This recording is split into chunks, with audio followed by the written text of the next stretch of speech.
相俾我印象好深刻，因為好似代表咗所有受過苦、受過難嘅越南細路仔。This is HKB Podcast Episode 22. I'm Shaz. I'm Leon, and this is the podcast where we go to Hong Kong and beyond. So what are we doing today, Leon? Well, we've had a little discussion, Shaz, haven't we? And we thought that we're going to keep it more Asian focused. So we're going to have a Hong Kong episode, and then we're going to have another episode from somewhere else, East Asia. Mm-hmm. And in those two films that we cover, we'll try and do links. We'll link it, because the next podcast episode will take a lead from the film from Hong Kong and have a through path into the next episode and see where the journey takes us. And the same with the other Asian film. We're going to try and do a link. It might be like the same director, or a film with the same theme, or a film with one of the actors. Mm-hmm. So that is going to be it going forward. But also we're introducing a new segment, and we actually did an episode on this segment, which was movies you might have missed. And we thought, well, it's a bit too much for a whole episode, so we're going to incorporate it as we go, aren't we? Mm-hmm. We are. In today's two films, we're going to talk about An Hui's Boat People from 1982, and then we're going to go to Kiyoshi Kurosawa's Cure, which we just watched the 4K of last night. So very excited to cover both of these films. That's right. So let's start off with movies you might have missed. Okay. So do you want to go first? Can I go first? Yep, fire away. Okay, with movies we might have missed, my first pick is going to be Black Phone with Ethan Hawke. Now, you know I'm a huge fan of Ethan Hawke. And usually I like to see him as a good guy, but he plays the villain in this horror movie. And he's basically going around kidnapping kids. And he's quite intimidating. He's a very nasty character in this. And this film was quite a big hit, actually. I believe they're doing a sequel to it. They're going to have a Black Phone 2. Right. And I found him very terrifying in this. I don't want to say too much about it because it's going to be a short segment. But if you haven't seen Black Phone, I think it's on Netflix. It's a really cracking film with Ethan Hawke, and I just highly recommend it. Mm-hmm. So how about you, Shaz? What's your first pick? So I would suggest Fly Me to the Moon. So that starred Scarlett Johansson, wasn't it? Yeah. And it was set back in the 60s, wasn't it? Like the moon landings. Yeah. And it was sort of... she was like a PR executive, wasn't she? And she came in to try and make it a bit more interesting. Yeah, a little romance with Channing Tatum, wasn't it? Yeah, that's right. And I just found it really interesting. It was a good film. Really fun, yeah. And Scarlett Johansson, you can never go wrong with Scarlett Johansson. You can, and if you like sci-fi, it's a very good watch. Yeah, it was a good feel-good movie. Okay, for my second movie in the Movies You Might Have Missed segment, I'm going to pick out one with Nicolas Cage, which we don't often look at his films these days, but I saw it on Prime, and it's Willy's Wonderland. Now, strangely, Nicolas Cage doesn't say one word in the entire movie, but it's fantastic. He basically gets forced to break down. You know, they put something out to pop his tyres, and he gets taken to this town where they don't accept credit cards, and there isn't even a working cash machine, so he has to work off his garage bill, and they take him to this like derelict diner. Yeah, and it's haunted by these mechanical kids toys, if you like, life-size mechanical kids toys, and they think, oh well, we'll offer him up, he's like a sacrificial lamb, but little do they know they have Nick Cage on their hands. Yeah, they picked on the wrong guy this time. They picked the wrong guy. Nick sorts that shit out. That was great. It was a good film. If you haven't seen it, you'll enjoy the film, and even more so, like me, you'll want one of the t-shirts that Nick goes through plenty of within the movie. Yeah. So my second pick is Accident Man, Hitman's Holiday, I think it's also called. So that starred Scott Adkins, and that was hilarious, wasn't it? Oh yeah, I think I bust a gut watching that one. Even though we haven't seen the first film, we saw it on there, and we fancied a bit of Scott Adkins, didn't we? I'm so glad we dived into that one. Yeah, it was so funny. Like all these, hits are made to look like accidents. And his trainer in it, the woman, she reminded me a bit of Kato in the Pink Panther. Yeah, I think she was meant to be, wasn't she? Like jumping out on him when he least expected it. And he was paying her for it. Yeah, I mean, yeah. come on, Scott. What the hell? Yeah, so that was also good. So recommend that one. So that wraps up our movies you might have missed segment. Mm-hmm. Okay, so let's dive into Boat People. Okay. So this Can I film... read the synopsis or... Yeah, absolutely. Shiomi, a Japanese photojournalist, travels to Vietnam to document life under communist rule. Government officials are all too happy to take him on a tour of villages that are clean, happy and healthy. But Shiomi is restless. He manages to break away from the government tour and sets out on his own.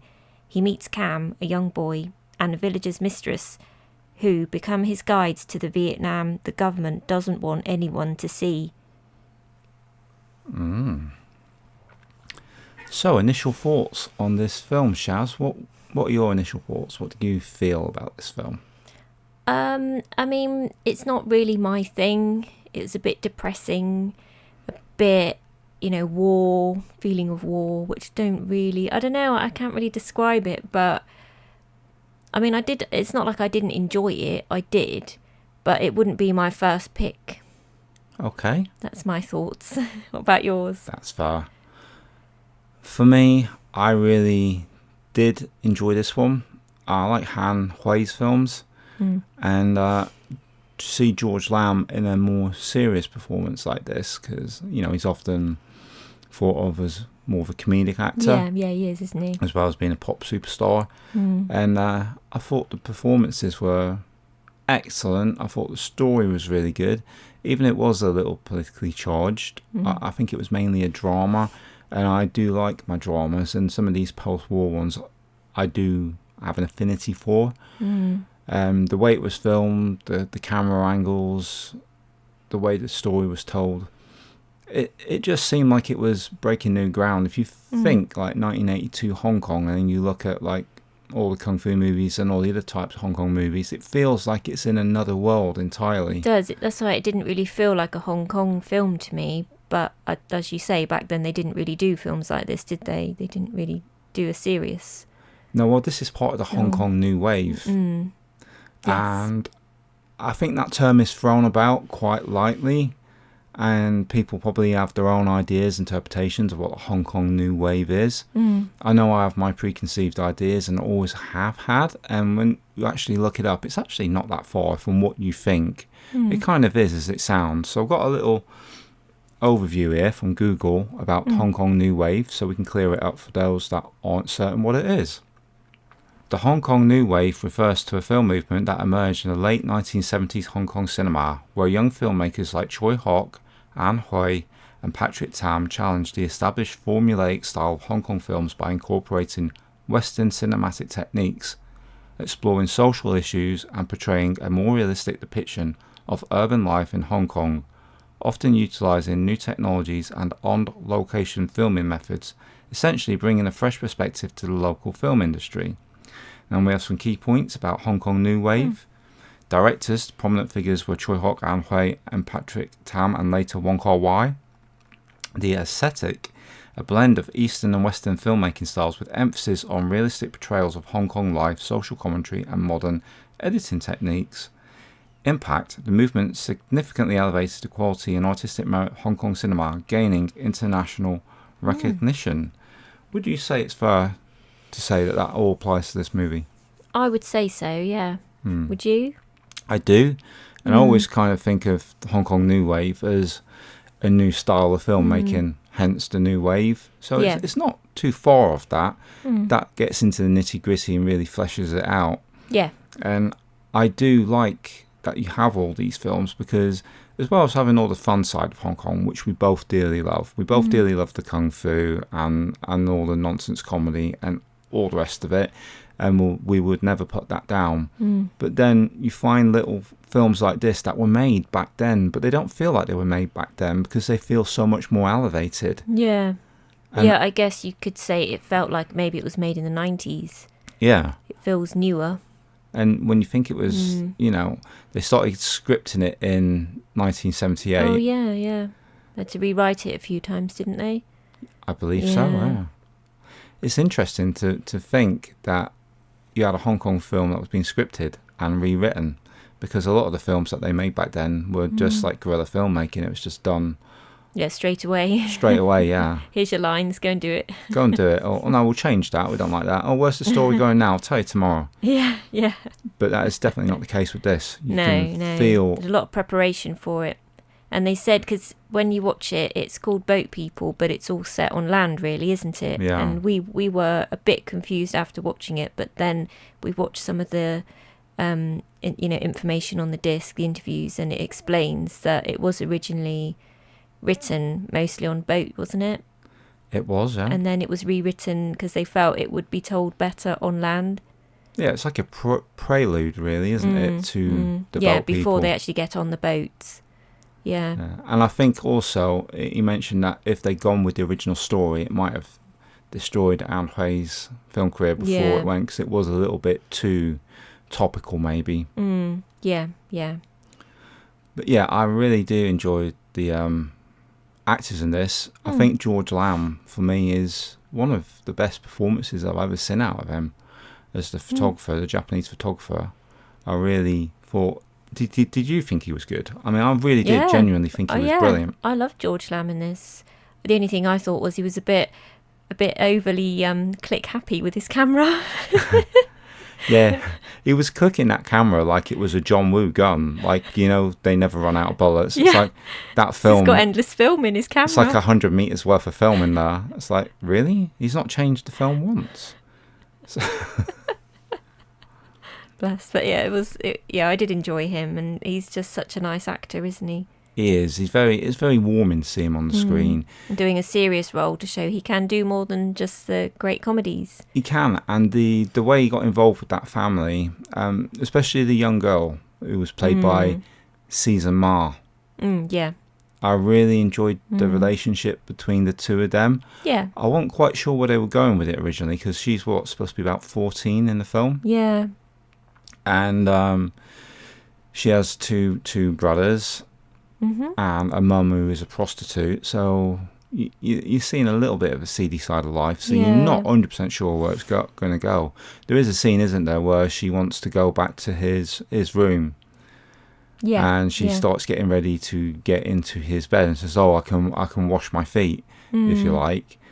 And he kind of loses it a little bit, doesn't he? Because I think he thinks that she's expecting him to take advantage of her. Yeah. It's quite a shocking scene, really, because it's obviously, nothing could be further from George Lamb's mind.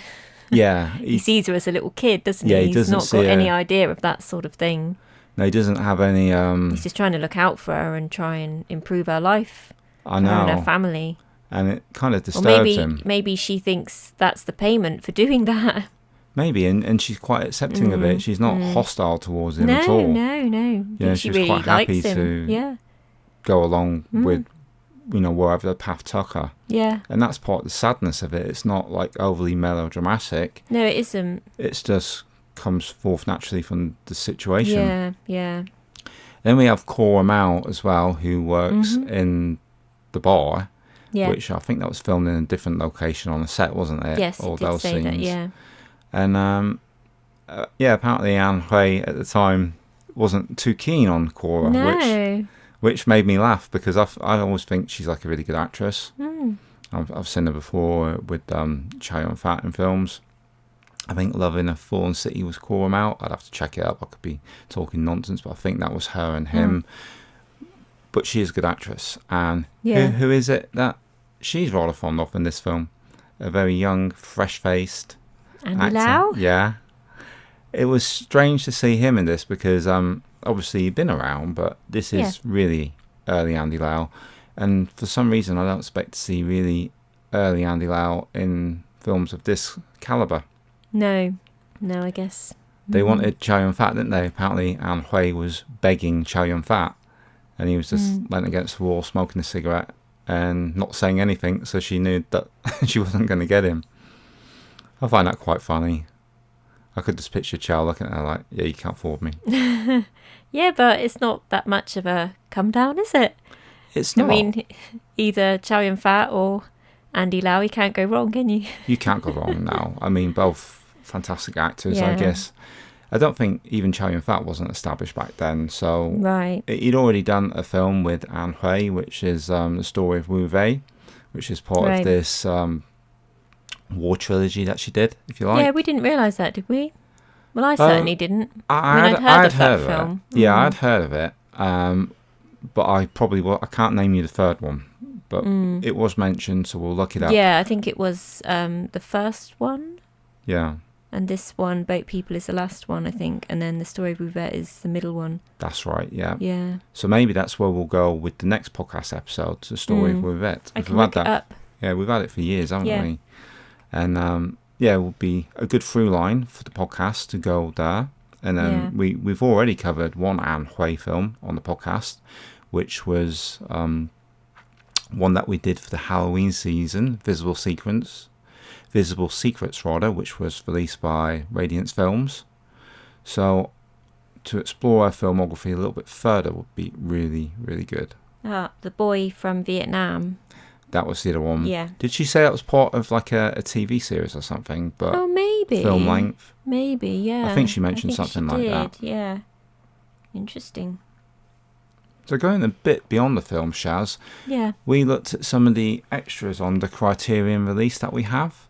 And it was really, really good that they had such long extras with such amount of detail. There's a lot to dig into. There's a lot of history with this film. What did you think about the quizzing at the table at Cannes for An Hui and George Lam? Yeah, so this was 1983 Cannes Film Festival. And yeah, she was getting interviewed about the film and George Lam was there as well. And I don't know, I mean, I think at this point the film had already been removed from the list of choices for people to vote for, is that right? Yeah. Because of the sort of a political stance.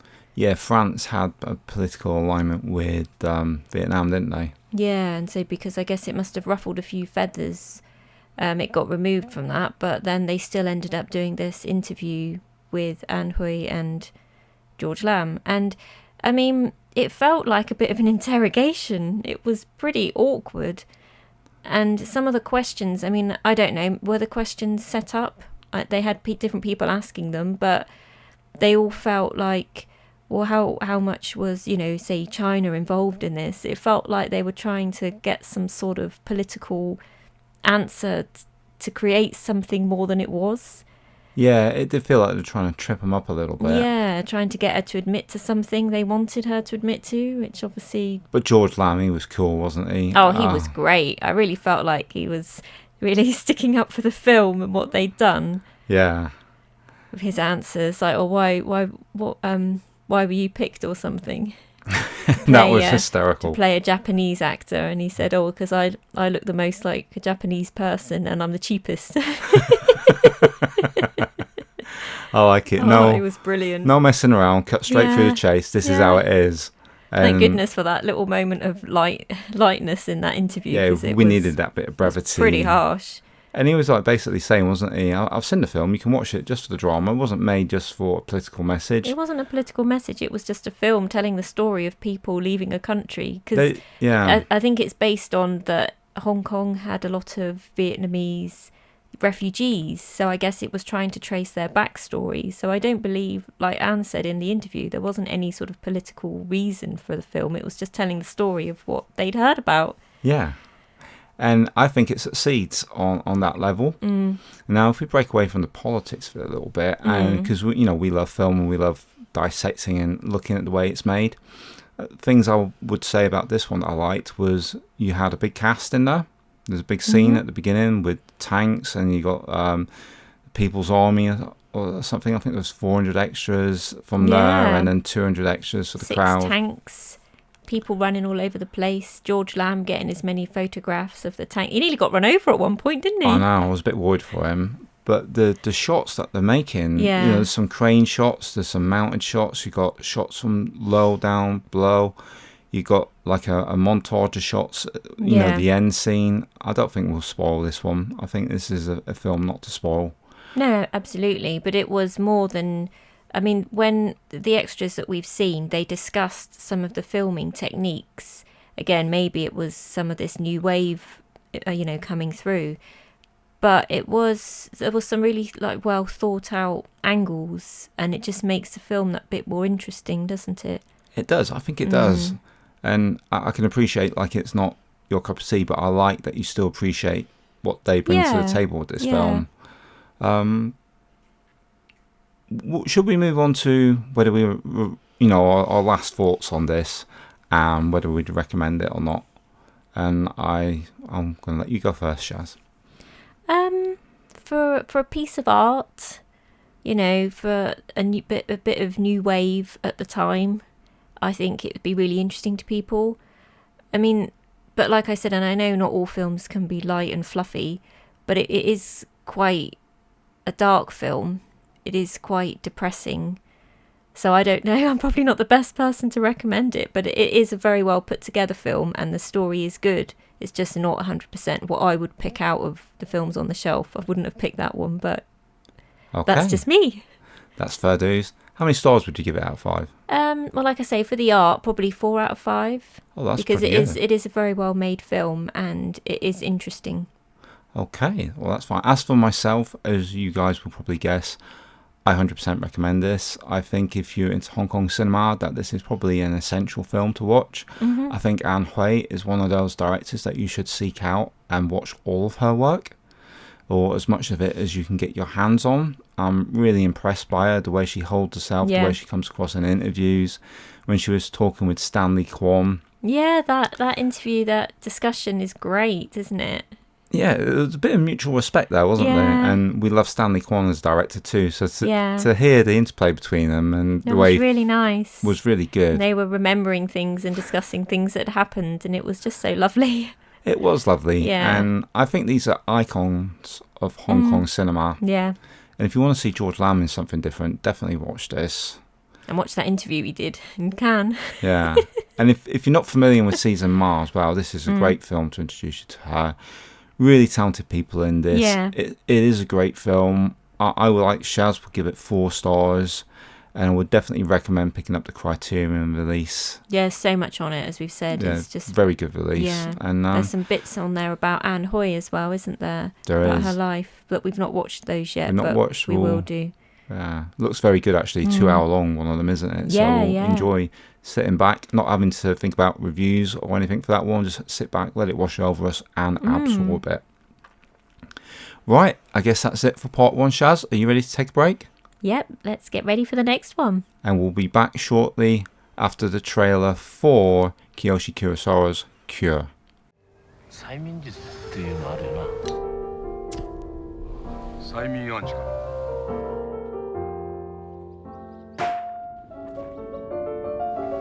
可能性あるか。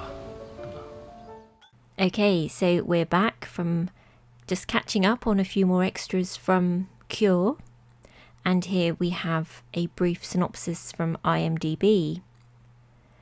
A frustrated detective deals with the case of several gruesome murders committed by people who have no recollection of what they've done. So, Leon, what are your initial thoughts on Cure? Wow. This film surprised me. We've seen some Kiyoshi Kurosawa films before. Obviously, we've covered God from the Underground on the podcast. And I think that might be the film that really cemented for us his name as one to look out for. Yeah. Even though it's in other films, that one made us sit up and listen. And I know this had been released by Eureka before, and before we really started getting into the Eureka titles, and we kind of missed out on that one. We've ummed and ahed about getting the Blu-ray. We never got the Blu-ray, and then we saw it come out on the 4K and thought, I'll tell you what, let's get the 4K. It's as cheap as Blu-ray was going, and we were very excited to get our hands on it. We like our Japanese cinema. We've got more into it, and that we can blame on Huss from A Touch of Film, because he's Huss. always getting us very excited about these films. So that's It's your fault. Yeah, by the way, if you aren't subscribed to Huss's channel on YouTube, A Touch of Film, we would highly recommend it. He's much better than we are. He's fantastic, and we love him a great deal. So yeah, we've come to Cure, and I was just blown away, Shaz. Yeah. I really like that feel of the J-horror films. I was really into them when I was younger. I introduced you to The Ring and the Grudge films, and I know you like them a great deal. This one felt a little bit different, the menace and the horror, and it was coming from a different angle. And I really, really appreciated this. I know it might not be to everybody's taste, but for me, it landed right on the sweet spot. How about yourself? Like you, I just really like this. I love this feel of film and the mystery and the sort of supernatural element. Or was it supernatural? Who knows? You know, just that uncertainty. It's not like you could really answer what was going on. Yeah, they don't spell it out for you, No, do they? And I think like it's so that. you can come to your own conclusion. Even at the end, I think we discussed it briefly, didn't we? Like, oh, what do you think happened? And there's no real answer. Open to interpretation.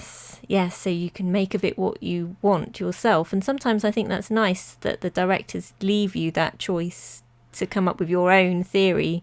It's almost like it's purpose made for podcasters, because it gives you a talking point. Yeah. The ambiguity and the dream-like qualities of it. There's some points of this film did feel very dreamlike. Is this happening?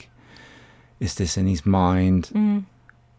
All those sort of points, it kind of leaves you without being able to get a full grasp of what's actually going on. So should we sort of mention a bit more about the synopsis? Because what I've just read out doesn't really tell you much about the main sort of focus of the film. It doesn't. Go on, Shaz, lead into it. Well, I'll start, but do interject, because as will. you know, I lose my way when I'm trying to summarise films.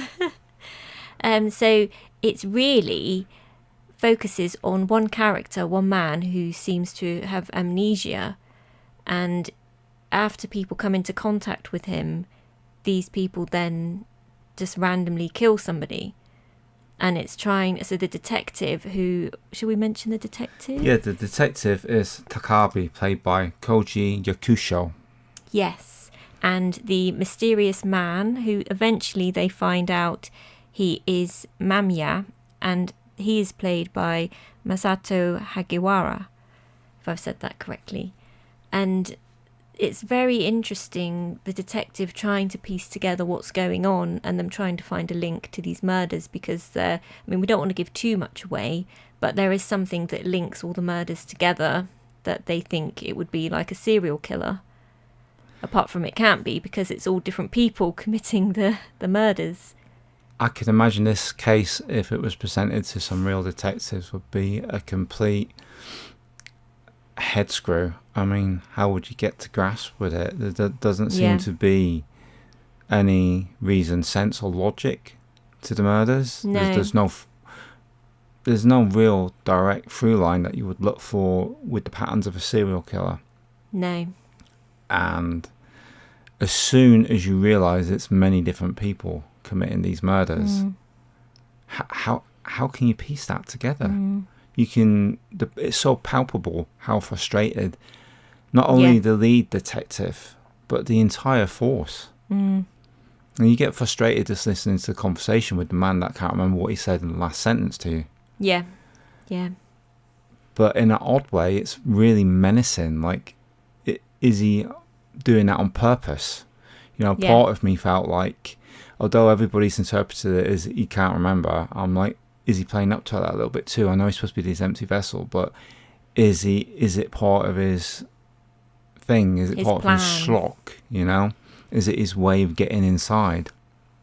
Yeah, because so we're talking about Mamiya, and when they're sort of interrogating him, the man who they believe links all the murders, and the detectives are just getting nothing from him. They'll ask him a question, and he replies with a question, and then he's asking, "Who are you?" but who are you? Yeah. And Where it am just, I? Yeah, and it just goes around in circles. He gives nothing away, but then I think it's his trick, isn't it? He then gets the person to tell him about them. And I think that then is when he breaks them down and finds a way into their psyche for possibly the thing that then triggers this killer instinct.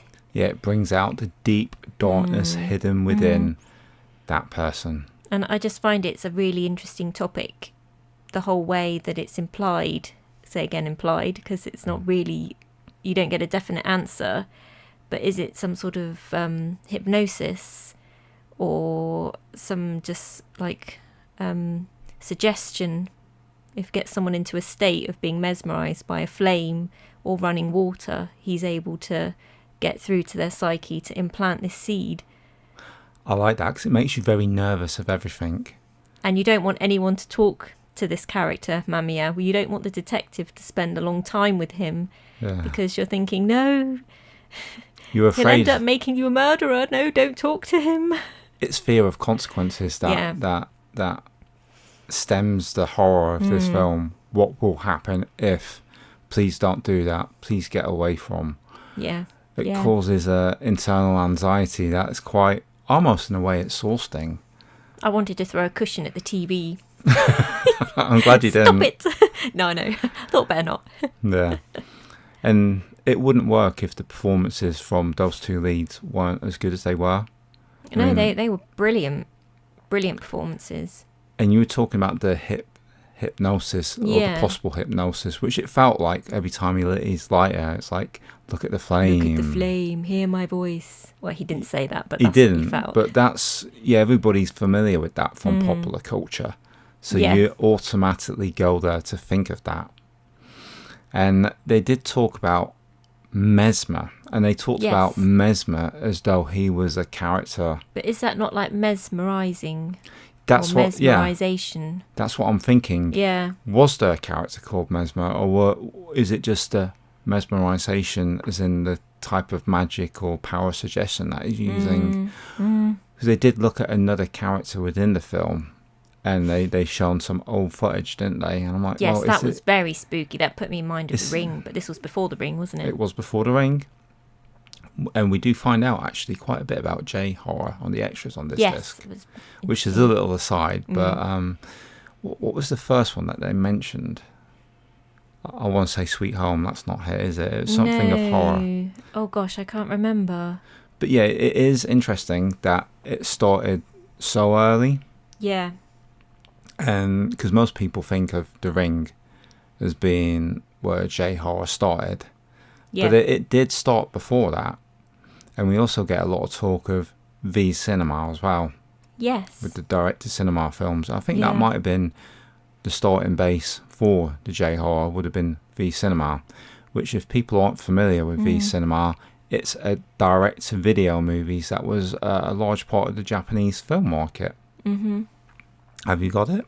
No, I don't. I can't find it. But because it wasn't Kiyoshi Kurosawa, it's somebody else. But it was very influential towards him, wasn't it? It was, yeah.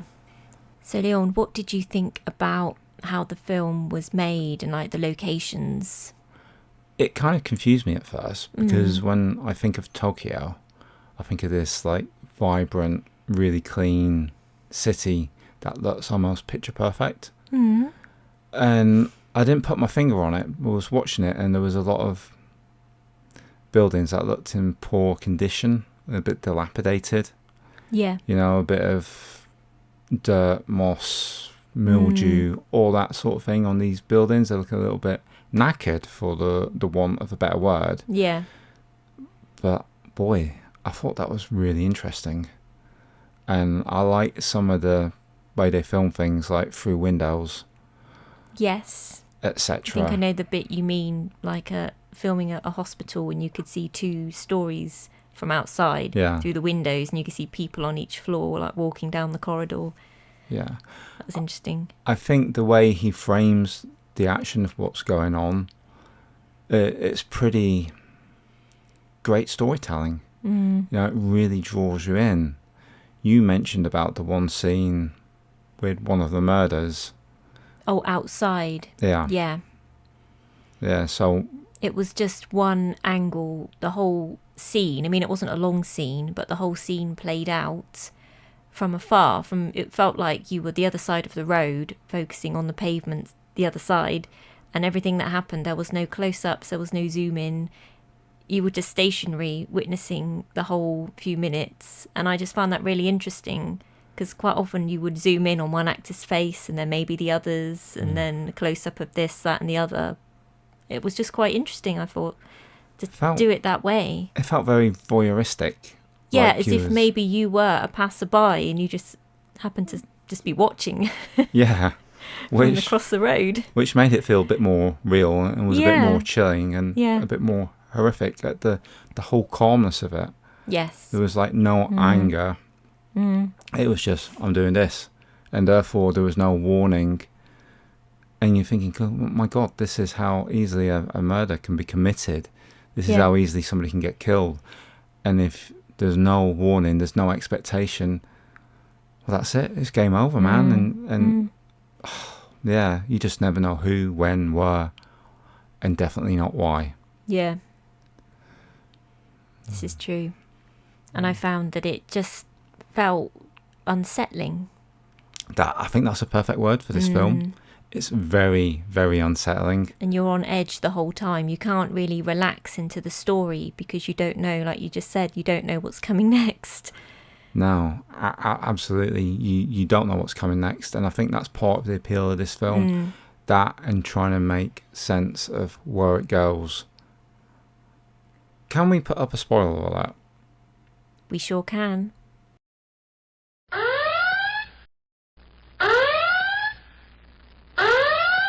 Okay, so now you've had your warning, I would like to discuss where it does go and the end of the film, because it's alluded to in the extras that Cure is what he thinks he's got at the end of the film, the policeman.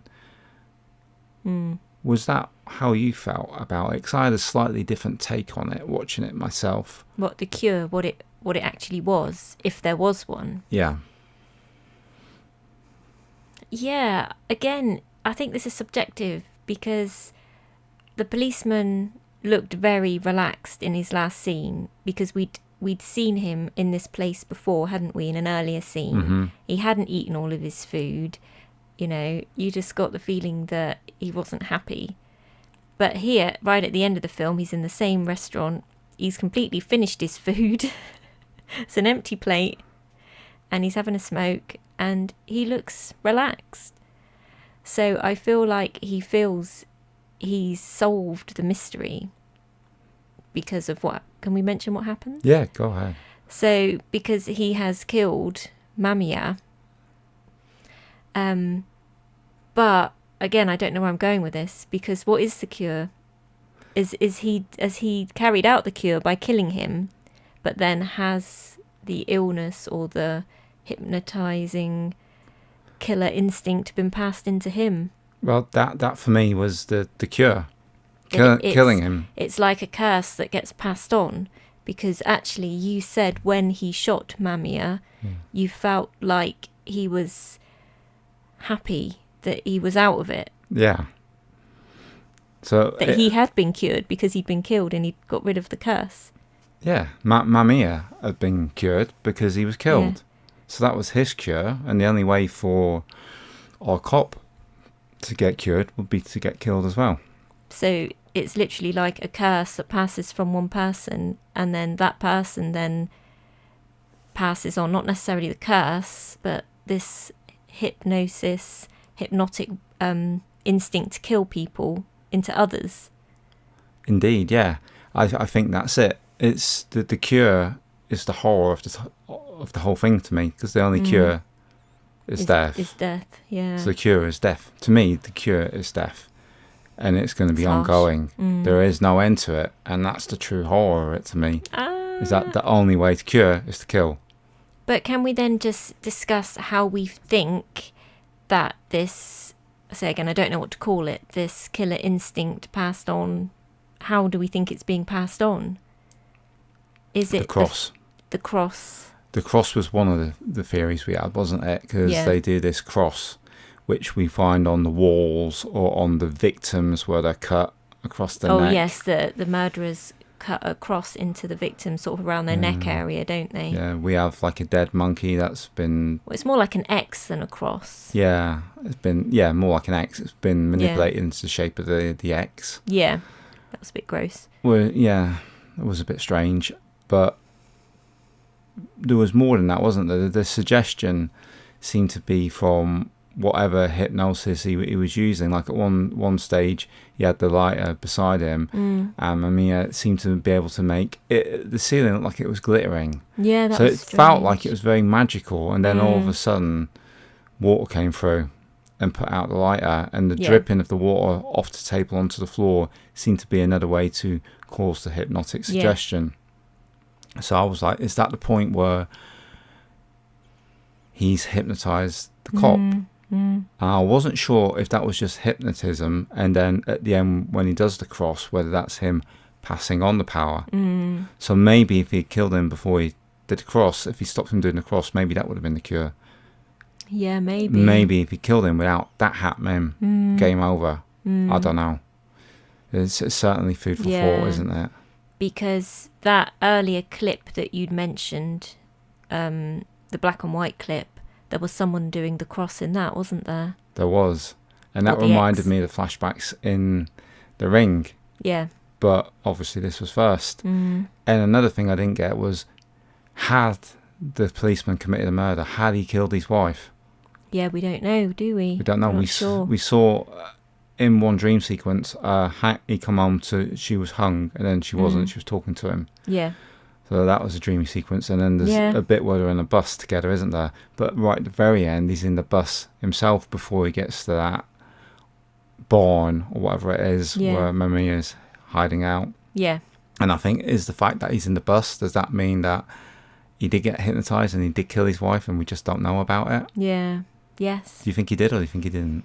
I'd like to think he didn't, Yeah. but I'm not sure. He could have done. They don't tell you, do they? No. It can drive you crazy, this film. Yeah, because you don't get the answer. It's open to interpretation how you feel it went, I think. Okay. So I think that's all I have to say for now, Shaz. Well, we could ramble on for ages, Yeah, but we I could don't do. know. We can go in circles just like the policeman at the police station. What did you say? What film? When? What? That might get very boring for listeners very quick.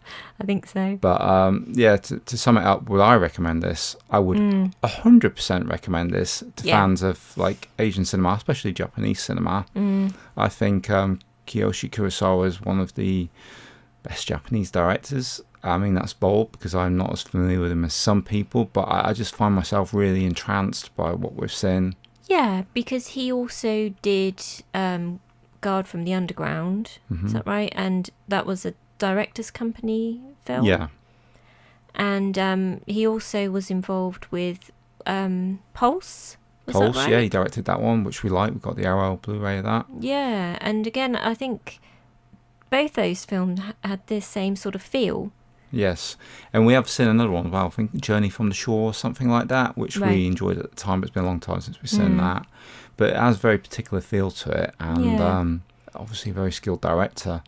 Where do we go from here, Shaz? Because I was thinking, because like one of the extras was Bong Joon-ho talking about... Oh, yes. And I really enjoyed that. And I that thought, was really interesting. Ooh, maybe Memories of Murder. Do you think that's our next step, Memories of Murder? I don't know. I think maybe, because we don't have that one yet, do we? We do. We do? We do, yeah. Oh, wow, there you We go. do have it. So we could do that one, or I'd quite like to revisit Pulse, and maybe we can chat about that one at some point. Okay, so follow up with a few more Kiyoshi Kurosawas? I think so, because I think, like you say, we've seen a few of his films, and they are so interesting that it might be nice to delve in a bit more and yeah, see what talk else we about can them a bit extract. more. Yeah, yeah. Okay, so I'm presuming then that this is definitely a recommendation from you, this one. Oh, definitely. I really enjoyed it, and I know some people might say it's slow-paced, but you will get a lot from it, and it will drive you mad thinking about what your interpretation is. Yeah, Which could, again but that I is like fun. because it's open. It's you can take from it what you want. You're not being told what the answer is. I like that. Now, fun fact, when I was watching the film, I was thinking, Koji Yakusho seems so familiar. So this was the detective. Yeah. Can you remember what you seen him in first? I lent you a film very early on. Yes. Shall We Dance? Shall We Dance? Yes. And this was made the year before Cure. Yeah, 1996. I used to have that one on DVD. I lent it to you. I think we did? cleared out a load of DVDs, so sadly we don't have that anymore. No, I'd it's love a to watch shame. that again. Maybe it'll get a new release at some point. He was also in 13 Assassins, which I think Mm-hmm. was a Takashi Miike film that we have behind us on the shelf somewhere. Mm-hmm. So again, he would be a good prospect to try and look at some of his films. Yeah, Because I really like he was him. in Memoirs of a Geisha too with Jong Ji Lee and Right. Michelle Yeoh and Okay. Ken Watanabe from Oh, yeah. Tokyo Vice. Oh, yes, we like him, So don't we? yeah, he's been in films with Brad Pitt like Babel and yeah, loads of films. So Yeah. at some point we might get back to him maybe Yeah. because he's. Do you think he's a good-looking guy? Yeah. I think he's a good-looking guy. I Yeah. think he's not babyface, but he's got really manly features. Yeah. And I kind of like that. It reminds me a little bit of myself in that way. Proper manly man. And what? Nothing. The other actors were fine, but I definitely say Koji Yakusho and Masato Hagiwara. Oh, shall we have a quick look at him? Yeah, Have we seen him in Okay. anything else? I'm not sure actually. He didn't leap out to me. No. So it looks like he's worked on a lot of anime, yeah. Mm. And I can't see anything else at the No. minute that looks familiar, which would be why he doesn't look so No. familiar. No, there's nothing jumping out there, No. Shaz. I mean, he's done quite a lot, but nothing. He's done a lot, but nothing that we recognise. No. If any of the listeners out there could recommend us any of his films, then we'll gladly listen and yeah, of perhaps course. look at some point in the future. I like exploring. So new it's things. good. There's plenty more for us to explore here, I Yeah. feel. I did like the actress that played the wife. I just wanted to say, I thought she didn't have a lot to do. No. But, she was interesting. And also the female doctor in it as well. I quite liked yes. her. Yes. I think she was Yuriko Duguchi. I think that was her. But yeah, really held together by those two. Yeah. And we both recommend this one. Yes, absolutely. It's a great watch. As for the media available, there is the Eureka 4K just out. I think there is also a Criterion Blu-ray of this, as well as the older release on Blu-ray by Eureka. Right. So there's plenty of options out there, but we would definitely recommend, because of the wealth of extras, the Eureka 4K. Yeah, there's tons on there, isn't there? It's really interesting. And we'd just like to pop out there as well for the next episode, where we're going to, try and carry our path on from these two films that we've discussed today. If anybody would like to give us any feedback, whether it's via email or if you'd like to drop us a voice recording, a short one. If you do that, please make it short, because we don't want to extend the podcast for too long a time, and we'll have to edit it down. But it'd be nice to hear from you, because how can people do that? Is it on like Messenger or something like that? Yeah, if you're friends with us, either of us or our page on Facebook, or even on Instagram, any of those places, you can send us a voice message. If you're not comfortable with doing that, then you can use the email hongkongbluerays@gmail.com. And if you'd rather not speak, you can just send us an email or message on any of our social medias and say, this is for the next podcast episode, this is my feedback. Whether it's a critique of us or a critique of the film or a suggestion for future episodes, or you just want to, anything you want to get off your chest. Something you'd like to say that you'd like us to read out on our next episode, then that'd be great. Yeah, we've not had any feedback yet, so this will be a new element if we do get any. Please, if you have something to say, let us know, and we will try our best to incorporate it as and when we can. Anything else, Shaz? No, I think we've covered everything. So that's This it. episode. Episode 22. Yep. Thank you very much, everybody, for listening to us. And we had a great time with these two films. And I I'm looking forward to the next one, Shaz. Yeah, me too. Yeah, well, that's it then. So we'll catch you on the next one.